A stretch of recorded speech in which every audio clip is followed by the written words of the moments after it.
la República Dominicana, en el siglo, a finales del siglo XX y a inicio del siglo XXI, no se puede hablar de literatura sin incluir el nombre de Andrés L. Mateo. Andrés L. Mateo es no solamente un escritor consagrado, un profesor consagrado y un hombre de la palabra. Es el escritor que cualquier generación quiere ser, Andrés L. Mateo. Así que hoy tenemos gratamente al escritor Andrés L. Mateo. Bienvenido. Bienvenido, Andrés. Un placer, un honor tenerte aquí con nosotros en Letras de Café. Un honor para mí, de verdad que sí.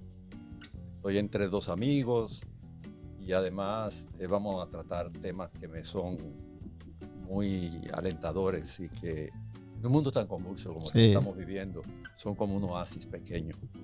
Sí. Andrés, el objetivo de Letras de Café muchas veces no es irnos a la obra literaria, sino a conocer el escritor. La gente conoce el Andrés L. Mateo, ensayista, novelista, poeta, porque ha escrito poesía, profesor universitario.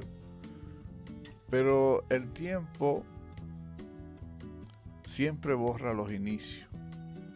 Y para esta generación es importante que tú le cuentes cuál fue tu primer contacto con la literatura, cómo llegaste a la literatura, Andrés.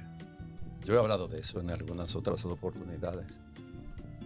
Yo desde muy joven leía textos, incluso en voz alta, lo que me dio cierta fama en el Colegio San Juan Bosco. Y hasta como modelo me llevaban los curas por los cursos para que yo leyera capítulos del Enriquillo de Galván. Porque yo leía muy bien entonces, en esa época. Y era una especie de referencia. Me llevaban de curso en curso, cursos superiores incluso. De ahí en adelante yo desarrollé por mi cuenta un amor por la lectura. Y del amor por la lectura a la escritura no es más que un salto. Puede ser mortal y desnucarte en el salto, pero que si tiene algún nivel de creatividad, te permite después desarrollar una vocación literaria. Y así comencé, leyendo en el Enriquillo, en las aulas del Colegio San Juan Bosco, y después leyendo muchos textos, mucha poesía, ligándome a gente como Norberto Gems, que entonces vivía en la calle Barahona con su madre, y Wilfredo Lozano, que era de esa pequeña burguesía que siempre tenía un libro en la mano y que se regodeaba con el libro, ¿no? Leíamos junto a T.S. Eliot, por ejemplo, y lo discutíamos. Un escritor de tanto fuste como T.S. Eliot. Extraordinario. Que, en fin, uno se fue expandiendo. Vino la muerte de Trujillo. Nos involucramos en la lucha política y social de entonces, que era la búsqueda de la idea de la libertad. No teníamos una idea clara de qué cosa era la libertad, porque Trujillo era ese sujeto hegeliano que era creador de todas las cosas. Por lo tanto, Trujillo nos impactó. Y liberarse de Trujillo no solo no fueron las manifestaciones que se dieron en las calles, la formación como ente pensante, independiente del miedo que significaba el absoluto trujillista. No solo fue eso, fue también luchar porque a la República Dominicana entraran las corrientes del pensamiento universal. Y Trujillo fue la llegada de la libertad, de una idea de la libertad, pero también la llegada de las grandes ideas de la historia del pensamiento. El marxismo había sido un fenómeno de los años 20 del siglo pasado. Y aquí vino a entrar en los años 60, pese al fenómeno de Chapuzó, que escribió aquellos libros famosos sobre el bolcheviquismo y que difundió un poco las ideas marxistas. Pero fue a través de grupos literarios que entraron muchas de esas ideas. El grupo Paladión, por ejemplo, enarboló muchas ideas alrededor de lo que la influencia de la Revolución Rusa de 1917 generó en el mundo, la literatura social.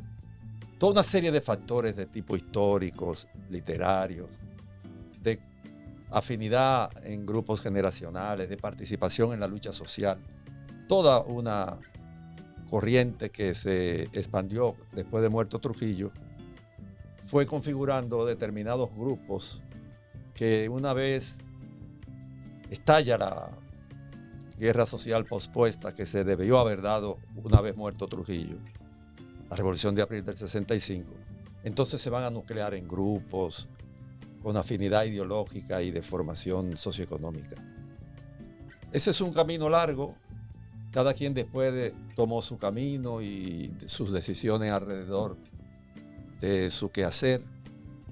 Y algunos nos fuimos al extranjero a terminar estudios universitarios porque entendimos muy rápido que el intelectual empírico en la República Dominicana iba a desaparecer. Y de cierto ha desaparecido. Son muy pocos los intelectuales empíricos ya. La mayor parte de los intelectuales contemporáneos tienen formación académica y la sostienen en su propia renovación como académicos. Por lo tanto, es una situación de valoración muy diferente. Por ejemplo, un escritor como Manuel del Cabral no es un escritor de academia, es un gran escritor, pero no es un escritor académico, no es un intelectual empírico. O Sánchez Lamuz, por ejemplo, que es una gloria de la literatura dominicana también, pero que se preñaba y paría entonces un determinado producto intelectual. Igual que vos Autodidacta, quiere decir, ¿no? Claro. Fueron autodidactas realmente. Y fue una generación que le fue pasando la antorcha prácticamente a la generación de ustedes. Era una generación que creía profundamente en las ideas, armaba conceptos, asumía causas, que es muchas veces lo que ahora vemos, que muchas veces los intelectuales de esta camada no hacen compromiso ético con el ejercicio del pensamiento. Ustedes tenían algunos ejemplos que asumían la palabra como una herramienta realmente para incidir en la sociedad dominicana, que es lo que pasa ahora, porque ahora hay una degeneración de la palabra que prácticamente está descomponiendo la palabra. Antes la palabra no solamente contribuía a tener un pensamiento puro, un pensamiento de conciencia de lo que era la labor de un ciudadano específicamente, y hoy vemos eso. ¿Cómo ve Andrés de Mateo ese hombre formado en la trinchera no solamente literaria, en la trinchera ideológica, el hombre que compartió con intelectuales sólidos? ¿Cómo asimila la generación de hoy? Bueno, el mundo de hoy es muy complejo. Tal vez no tenemos los instrumentos necesarios como para medir cuál es el grado de responsabilidad que tiene que asumir un escritor en la época actual.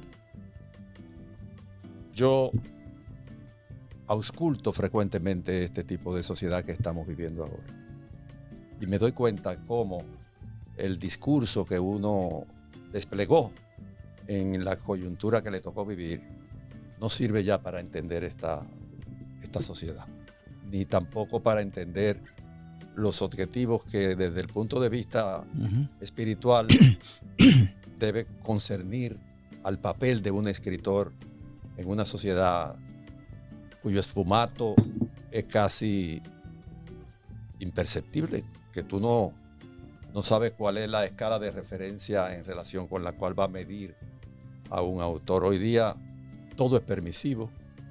El discurso de los años 60, 70, 80, aquellas luchas sobre el compromiso que derivaban de los textos sartreanos que todos leímos y discutimos, no tiene sentido en el mundo de hoy. Y puede que quien se levante y la plantee como una meta de realización en su vida, pues se quede a mitad de camino porque no va a tener mucha compañía. Tal vez son otras las cosas que definen el papel de un intelectual en el mundo contemporáneo. Yo leo mucho y he escrito varios artículos sobre el tema Byung-Chul Han, por ejemplo. Ujú. Y en los últimos libros de Byung-Chul Han, él aborda aspectos de la realidad que dice que son inabordables, que no se pueden abordar como tal. Y los aborda a través del arte mismo. Va tratando de buscar una escala de compromiso en relación con la cual eso que tú llamas la difuminación de la palabra, ese debilitamiento que la palabra tiene frente a la práctica social abierta, en realidad es la norma y es lo característico de la vida en sociedad en este momento. Uno no puede usar aquella razón cartesiana de cogito ergo sum, porque no te sirve de nada. Es decir, si se le aplica al mundo contemporáneo el cogito ergo sum, no te va a servir para entender lo que está ocurriendo. ¿Qué está ocurriendo en el mundo de hoy? Son tantas las cosas que uno puede decir alrededor de eso, que a veces es mejor quedarse callado. Sí. Yo leía un texto pequeño de Habermas, que es un hombre de 100 años ya, debe tener 100 años casi. Sí. Y él se declaraba incompetente para entender un mundo como el que estamos viviendo. Habermas, un autor de altísimos vuelos y sistémicos. No solo porque preconizaron las discusiones famosas entre él y Lyotard, lo que constituye hoy día la posmodernidad, sino porque se han aproximado siempre al fenómeno de la realidad social con criterios fundados en la razón cartesiana que normó toda la modernidad. Pero yo creo que eso también tiene mucho que ver. Bueno, a propósito de las palabras perdidas a las que se refería Marino, tú tienes un libro de artículos que se llama Las Palabras Perdidas, hablando de cómo las palabras han perdido sentido, ¿no? Yo pienso que también tiene que ver con que hoy en día el mundo cambia muy rápido, ¿no? Antes las ideas iban delante de la sociedad. Claro. Ahora la sociedad va muy rápido, la tecnología, la posverdad. Y el papel de los intelectuales ha sido un poco desplazado por los influencers, los comunicadores sociales. Sí, yo recuerdo que Enriquillo Sánchez una vez decía en una charla que los intelectuales ya estaban desapareciendo o iban a desaparecer, pero que sobreviviría el escritor. ¿Tú piensas que el escritor ha sido el que ha desplazado al intelectual? Sí, sin duda. Pero hay algo en relación con lo que tú decías. Y es la característica fundamental del mundo de hoy. O sea, ¿qué es lo que corre rápidamente, tan rápido como tú lo señalabas? La información. Sí. El drama es que el pensamiento requiere más serenidad. Los sistemas de pensamiento requieren más serenidad, más echar mano de aspectos culturales profundos, construir un espacio sistemático en el que la idea pueda desarrollarse y dar luz, sedimentarse, metabolizarse, sí, tomarse su tiempo. Pero ya no hay tiempo para eso. La información ha sustituido la formación. Incluso cuando se escribía a mano, se escribía más despacio, por lo tanto tú podías pensar más. O cuando escribía con una maquinilla. Con una maquinilla, con una computadora. Y ya hoy tú escribes en la computadora. Ahora lo que corre es la información. Sí. Y la información predomina por sobre el pensamiento. Y bueno, no hay más que ver la infografía que publica el propio Byung-Chul Han. La infografía es lo que hoy día domina el mundo contemporáneo. La información rápida que se va en un momento. La infocracia. La infocracia referida. O sea, además de lo que tú dijiste, Este es un factor objetivo, Sí. el de la infocracia. Es decir, el de la preponderancia de la información por el pensamiento. O sea, el pensamiento ha ido retrocediendo frente al nivel de información que arrojan sobre nosotros cada segundo. Porque el universo de las redes es inagotable, es multívoco, pero al mismo tiempo es común a todos. Es decir, todos formamos parte de ese universo. De una ecología, de un ecosistema, de un ciberespacio, ¿no? De un ciberespacio, y tenemos derecho a acceder a él. El mundo de los infórmatas, ya no, porque un medio de comunicación hoy día no es solamente un medio de comunicación. El principio de la comunicación famoso, viejo, aquel de 1 más 1. El esquema, ¿no? Ese esquema ya no rige. Porque tú puedes ser receptor y emisor al mismo tiempo ya. Todo el mundo es dueño de una emisora. Y tiene también un sitio web donde puede hacer un periódico. Y de un canal. Un canal. Entonces, ya esas son cosas que pasaron. Y hasta de la, digamos, autoedición que hace un escritor. Todo. Cuando aprende a declamar, diseñar un libro. Así bueno, sí. se nos acabó este primer segmento, Marino. Sin embargo, yo creo que la palabra todavía sigue siendo el gran eje que sostiene la sociedad. Sí. Pero eso lo vamos a continuar en el próximo segmento.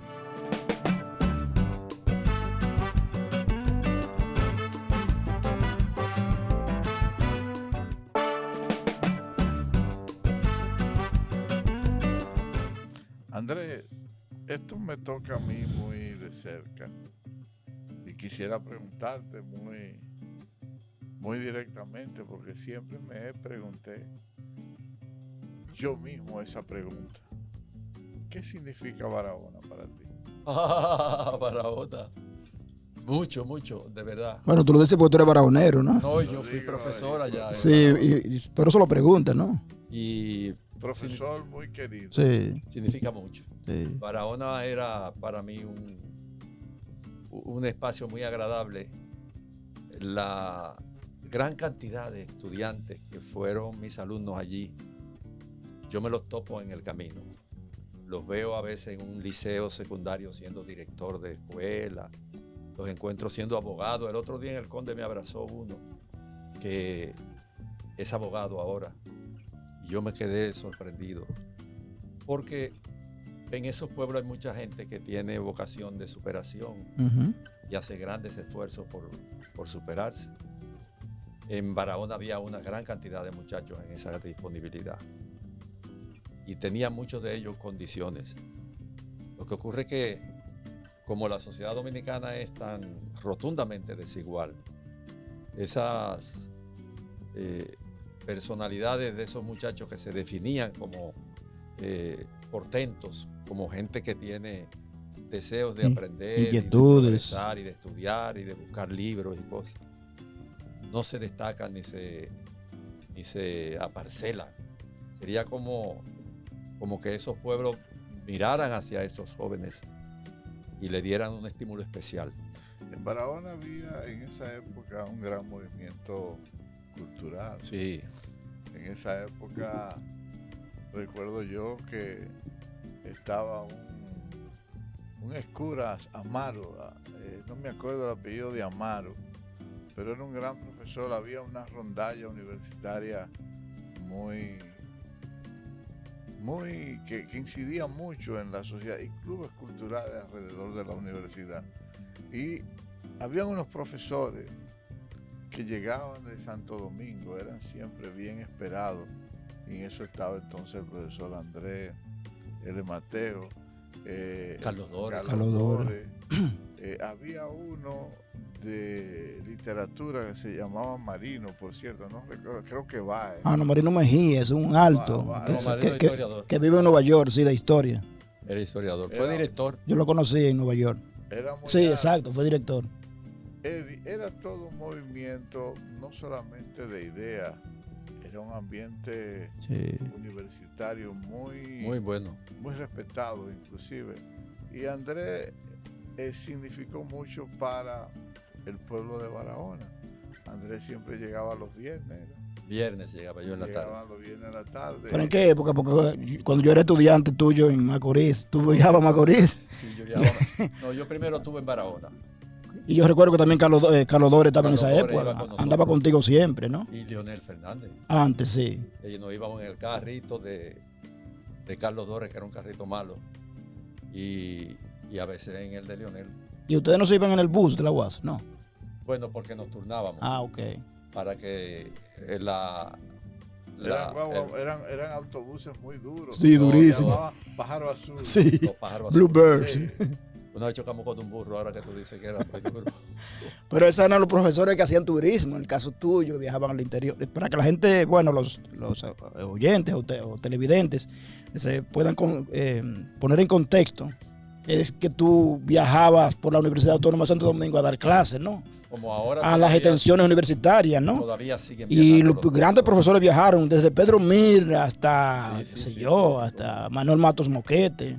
Manuel. Iban al Barahona, a San Francisco, a Higüey, a Mao, etcétera. Eso era una romería. Sí, se llama turismo universitario. No, eso era despectivo. Yo creo que esos son los escenarios que sirven de herramienta luego para formar el pensamiento de un escritor. Yo creo que entre la UAS, Cuba, la vuelta a la universidad, contribuyó a usted tener una prosa tan real, tan incisiva muchas veces, pero tan esperada muchas veces por los lectores. Dicen que la palabra no incide, sí incide, porque yo recuerdo, por ejemplo, un artículo sobre un personaje de Becker. Un artículo de Andrés. Sí, de Andrés. Esperando a Godot. Que ese artículo circuló de una manera viral, se diría hoy, porque de mano en mano te llegaba varias veces y eran artículos que incidían en la sociedad, que conmocionaban en la sociedad, inclusive que había gente que recomendaban ese artículo cada vez que salía, y te convertiste realmente en uno de los articulistas más esperados. Sin embargo, eso no hace tanto tiempo, eso hace apenas 4, 5 años. Un poco más. Pero era eso. Y la palabra sigue siendo todavía. Sí, sin duda. Pero hay algo que ha debilitado la presencia de la palabra. En el escenario convulso del mundo de hoy y con las técnicas contemporáneas de difusión de las ideas. Los medios. Hoy día cualquiera toma la tribuna y hace un discurso espantoso o ridículo. O de odio. Sí. Entonces esa dificultad ha ido mermando la potencia que la palabra tiene. No quiere decir que no tenga importancia. Hay una relación indisoluble, eso está establecido en los principios de la lingüística, entre pensamiento y lenguaje, que es indisoluble por completo. Por lo tanto, en la medida en que la gente más profesa idea alrededor de lo que su pensamiento le pueda proporcionar, en esa misma medida la palabra tiene una trascendencia, una importancia.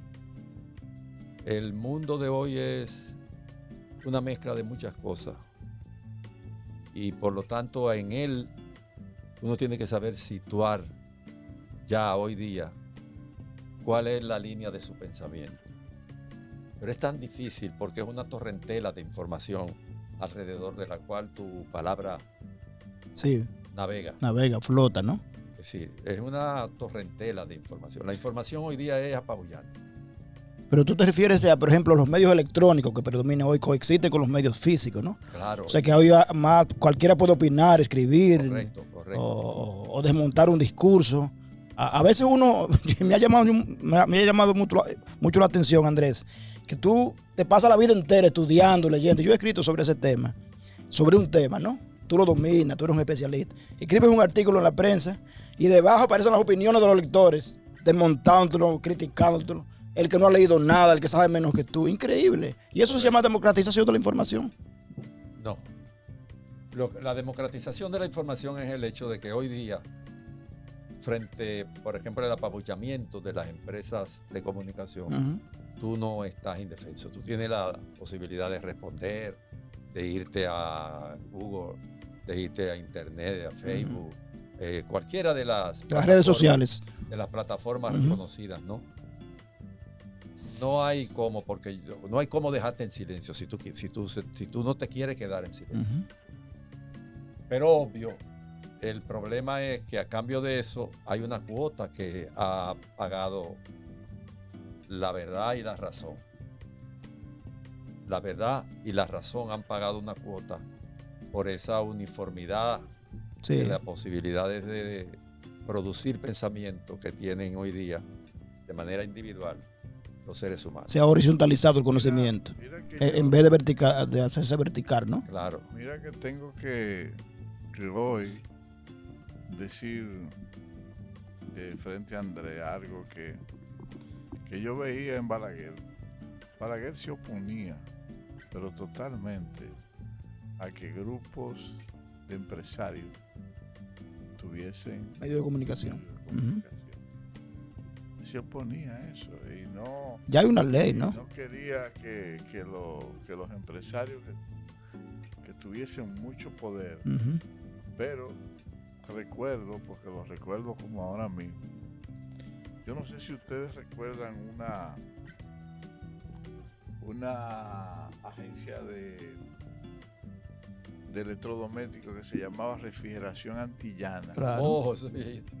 Refrigeración Antillana apareció un artículo en un periódico de la tarde de que la estaban embargando y quebró. Hubo que cambiar el nombre. Entonces los empresarios se dieron cuenta que para proteger sus negocios, ¿no? sus negocios, tenían que tener un medio de comunicación para que no le afectara. Y ahora vemos que todo el mundo que quiere tiene un medio, pero yo creo que la credibilidad permanece, porque ya, por ejemplo, la gente recibe una información y yo lo que hago es que la verifico. Yo ni siquiera la difundo ni se la mando a ningún amigo, sino que yo la veo y lo busco en otros medios. Lo googleas. Porque ahora estamos viviendo en una sociedad que hasta un decreto de un presidente lo falsifican. Todo. Sí, todo. La voz ahora con la inteligencia artificial. Hasta la voz. La voz, los gestos, las imágenes.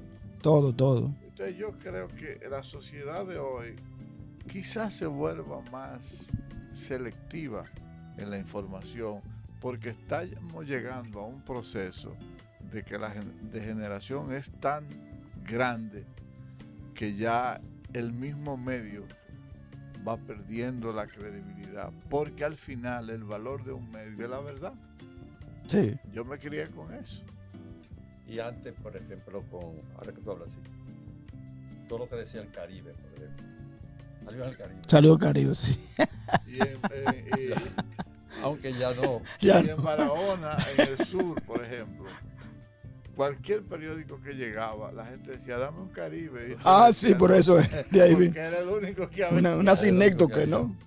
Pero por ahí anda. Andrés, yo creo que tenemos que entrar un poco en materia literaria, ¿verdad? Sí, cómo no. Hay algo que yo siempre te quería preguntar. Siempre el escritor y el intelectual que no hace uso de la palabra oral, que no practica la oratoria, la retórica, porque su arte y su fuerte es la palabra escrita, ¿no? Escribir artículos, publicar libros, dar clases, que fue tu caso también. En ti sí se combina, se conjuga eso, y lo demostraste cuando entraste a los medios de comunicación, a hacer televisión, a hacer radio, y para todos nosotros fue una sorpresa, ¿no? Tu capacidad expositiva y analítica. ¿Dónde practicaste el arte de la exposición, los discursos, la improvisación?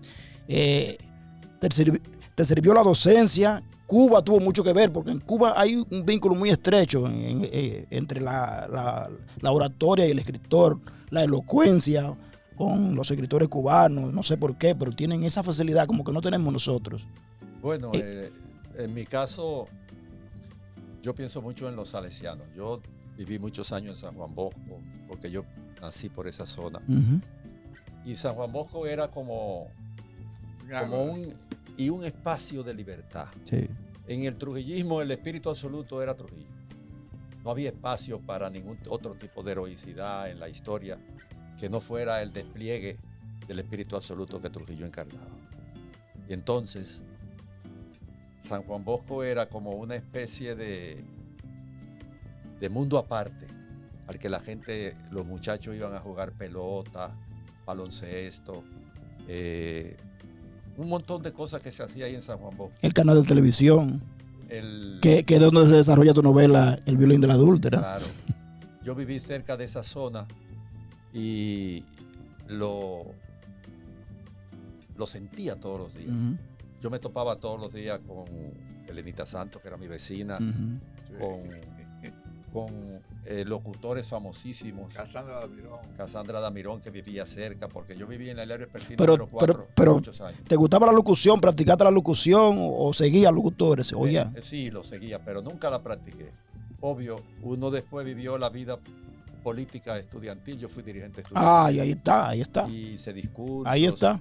Y participé Sí. de actividades políticas en la etapa en la que la palabra mágica era la libertad, porque en la República Dominicana hemos tenido una tradición autoritaria sumamente larga. No ha habido realmente tiempos verdaderamente democráticos en la historia dominicana. Tal vez 2 etapas de la historia efímeras, ¿no? También. Que fueron muy pequeñas. Uh-huh. Una el gobierno de Juan Bosch, sí. y la otra el de Ulises Francisco Espaillá. Es decir, los dos duraron 7 meses. 7 meses, sí, claro. En el gobierno.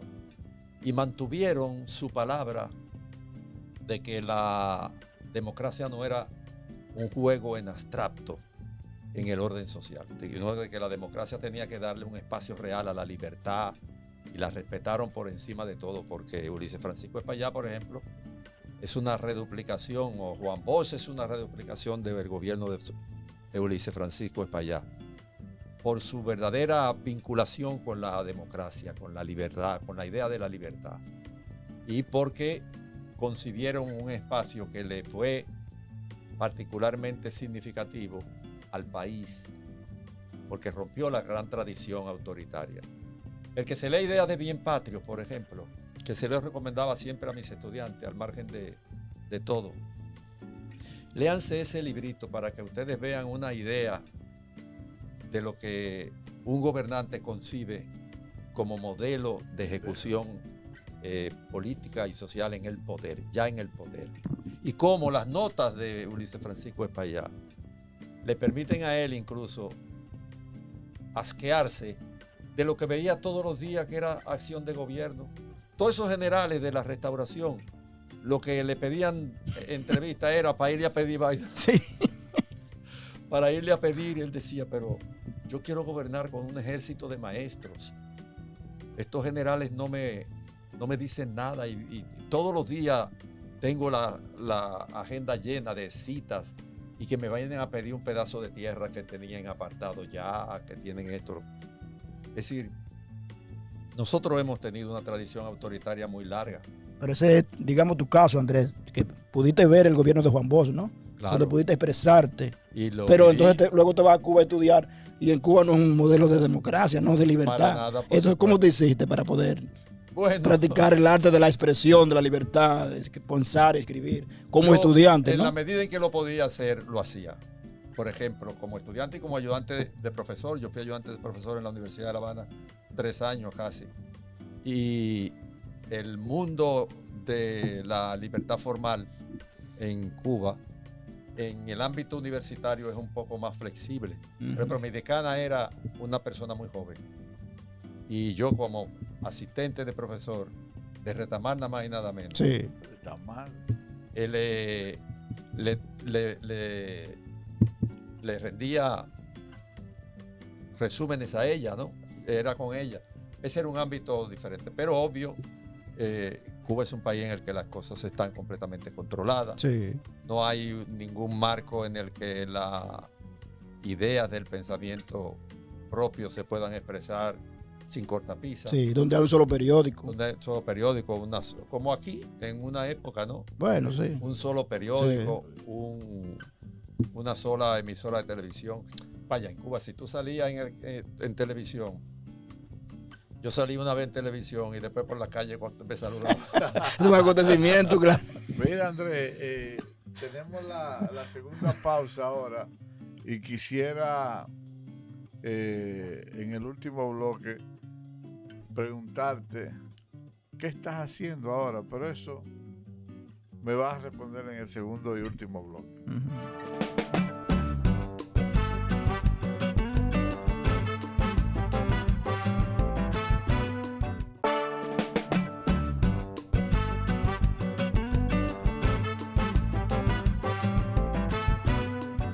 Andrés, no hay una persona que piense más que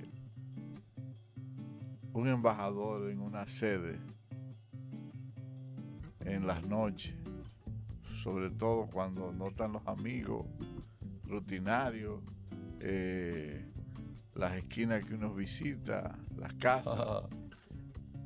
Llega un momento en que uno conoce las mismas calles y llega un momento que uno se encierra y comienza a pensar y las paredes uno se convierte en un preso solitario.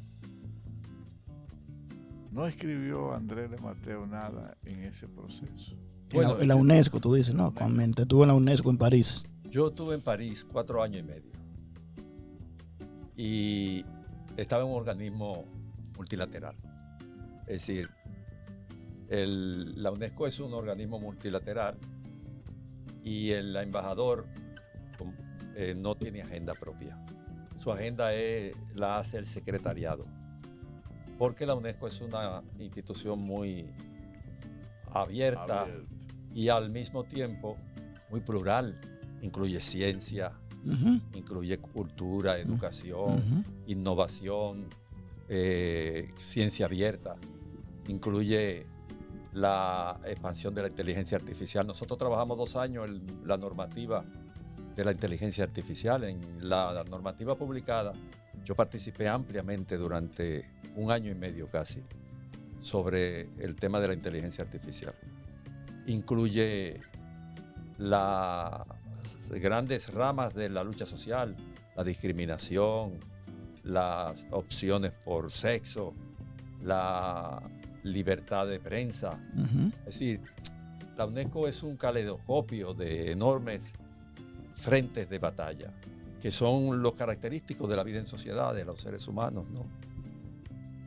En ese ámbito, el embajador tiene que tener una cantidad de personas encargadas de cada una de estas áreas, matemáticas, ciencias sociales, todo. Y todos los lunes tú revisas entonces tu agenda en relación con las asignaciones que tú vas a hacer de los temas que se dan en el amplio abanico de trabajos que la UNESCO tiene siempre por delante. Es un organismo multilateral, repito, donde hay una enorme cantidad de países y donde los grandes temas de la humanidad van a dar, aunque no tiene una relación vinculante, sus resoluciones. Entonces eso hace de la UNESCO un organismo muy lleno de temas, pero muy poco aplicables, y no solo muy poco aplicables, sino que tiene las limitaciones derivadas de que sus decisiones no son vinculantes. Los grandes temas de la ONU van a parar a la UNESCO porque en la ONU hay una política establecida en relación con la cual lo que el Consejo de Seguridad veta queda fuera de la agenda. Ya, simple y llanamente porque esto tienen la posibilidad de vetar. En la UNESCO hay que ver los temas, no se hace nada con ellos después, pero bueno, muchos temas de libertades públicas, de persecución a la prensa, de temas relativos a a la discriminación por raza, por sexo, por esto, por aquello, van allí y tienen que ser discutidos. Pero su vinculación real con la resolución que pueda tener en los países de origen el problema es bastante compleja, porque la UNESCO no tiene garras para su aplicación. Para la aplicación, sí, para perseguir. Y eso hace de la UNESCO un organismo bastante bonita sus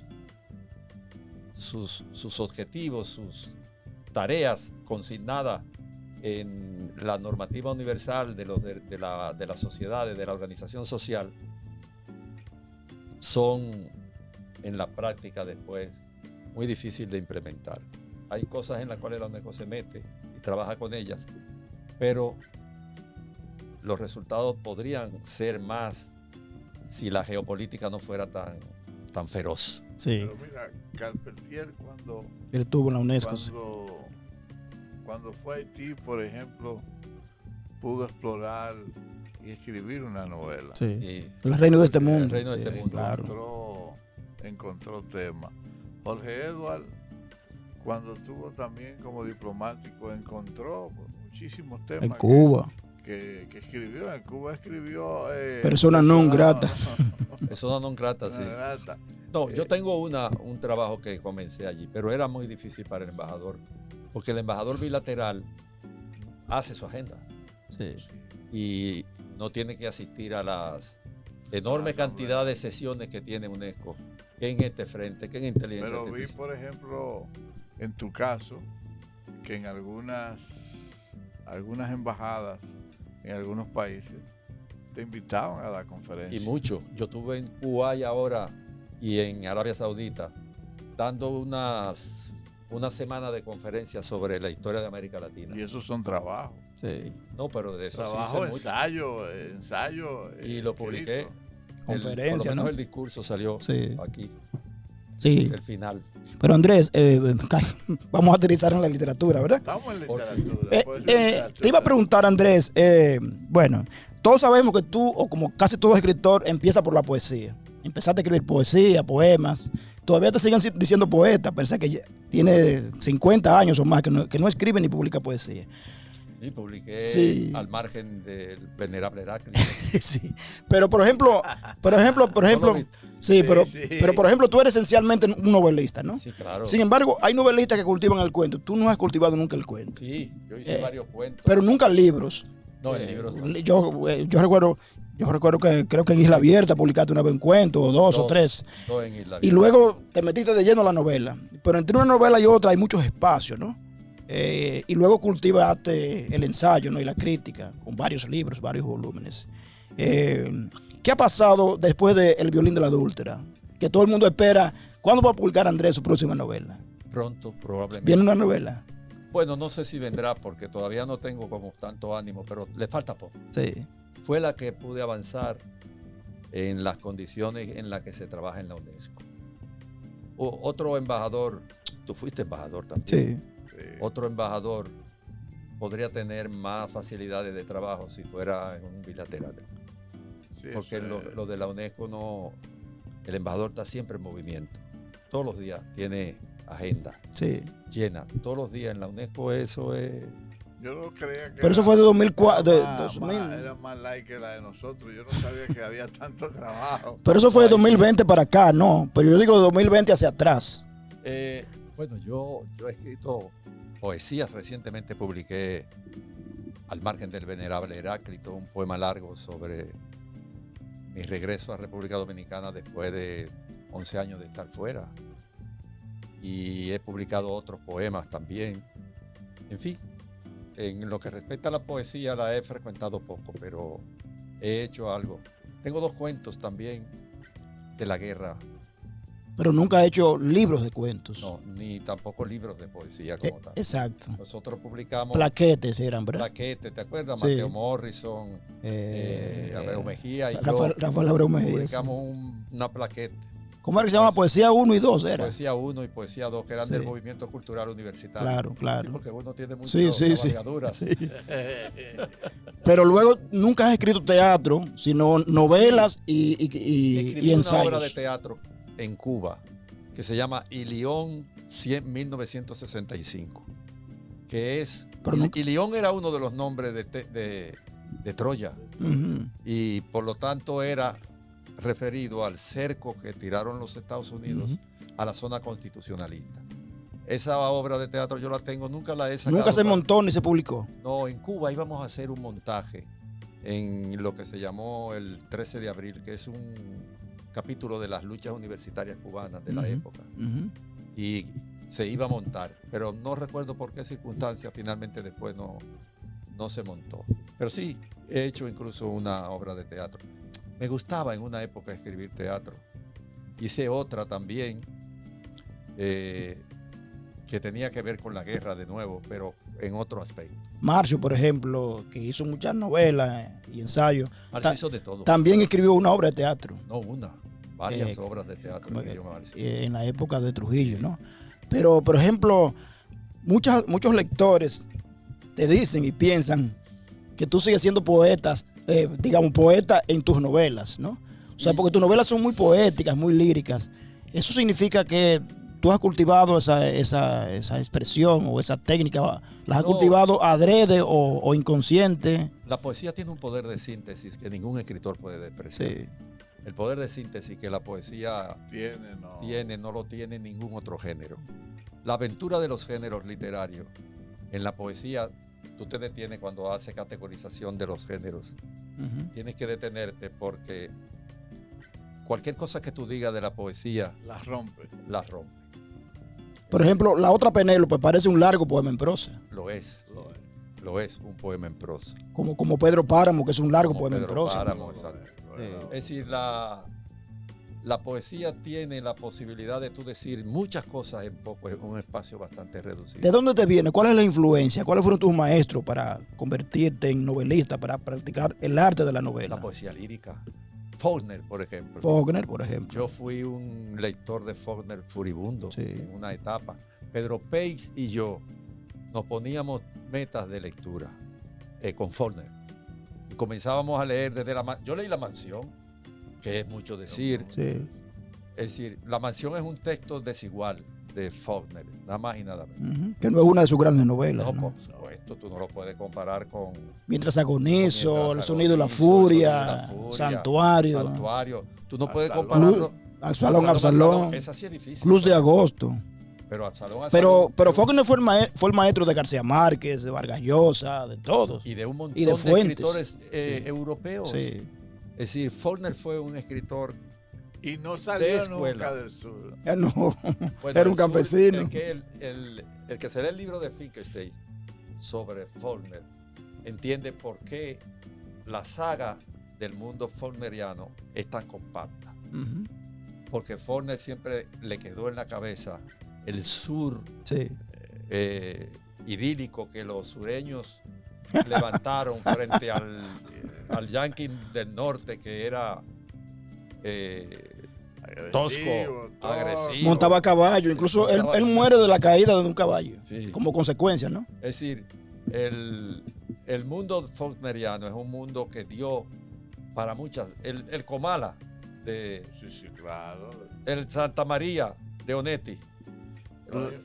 Todas estas, Macondo. Todas estas, Macondo incluso. Claro que influyó también mucho en Cortázar también. Sí, y en Carlos Fuentes. Y en los escritores europeos, en muchos escritores europeos de larga prosapia, ¿no? Qué bueno que tú menciones a Pedro Peix, que fue un gran escritor, que tú con Tony formaron Peña de Tres, que fue un enorme cuentista. Y efectivamente Pedro era un gran lector y era un gran estudioso de la narrativa, y sobre todo leía a Joyce, leía a Faulkner. Y leía a alguien a quien no siempre se cita, porque un drama en la República Dominicana, a mí no me gusta hablar mucho de eso, pero bueno, hay que decirlo en algún momento, es que los intelectuales, la mayoría, y los que hicieron ejercicio del criterio, empleando la crítica, no tienen grandes espacios de lectura. Por ejemplo, yo siempre busqué que alguien que criticara a Pedro, porque mucha gente le cayó encima a Pedro, citara a Carson McCullers. Yo decía, coño, ¿cómo no citan a Carson McCullers? porque no la habían leído. Tan simple como eso. Es decir, no conocían la balada del café triste, Reflejos en un ojo dorado, cualquiera de estos textos. El corazón es un cazador solitario. Es un cazador solitario. Pero Pedro los devoraba. Nosotros teníamos cita de noche y nos poníamos hasta la madrugada, porque Pedro era obsesivo con la literatura. Porque él no solamente leía, sino que estudiaba los libros, desmontaba, estudiaba las técnicas. Notas, estudiaba las técnicas, se fajaba a discutir conmigo horas muertas, discutíamos nosotros. Y bueno, ese era un mundo que ya pasó también. Sí, sí. Ya pasó, yo a veces lo extraño, déjame decirte, lo extraño porque cuando yo estuve como embajador en Sudamérica, todavía eso existe allá en Paraguay y en Argentina. ¿Qué? ¿Programa de televisión? No, que se sientan en café claro. a discutir sobre un escritor y prácticamente lo agarraban y un taller. lo desnudaban. Un taller literario, ¿no? Que eso hace falta aquí. Claro. Que se desmenucen los Pedro textos. era un caso excepcional con eso, porque su vinculación con los escritores era siempre fanática. Él tenía, por eso yo cité ahora a Carson McCullers, porque era una escritora que lo entusiasmaba mucho. Señores, se nos acabó el tiempo ya. Sí, hablar con Andrés L. Mateo es entrar en un mundo muy inmenso de la palabra, de la cultura. Esperamos tener a Andrés L. Mateo durante mucho tiempo. Nos faltó preguntarle qué nos vas a entregar ahora, Andrés L. Mateo, en esta etapa de su vida, porque siempre uno espera algo de él. Yo espero que nos entregue algo. Cuando publique esa novela, vuelve para el programa, ¿no? Volverá por acá, ¿no? Y antes también. Antes también. Señores, muchas gracias. No se olviden de leer. Hasta el próximo programa de Letras de Café. Hasta la próxima.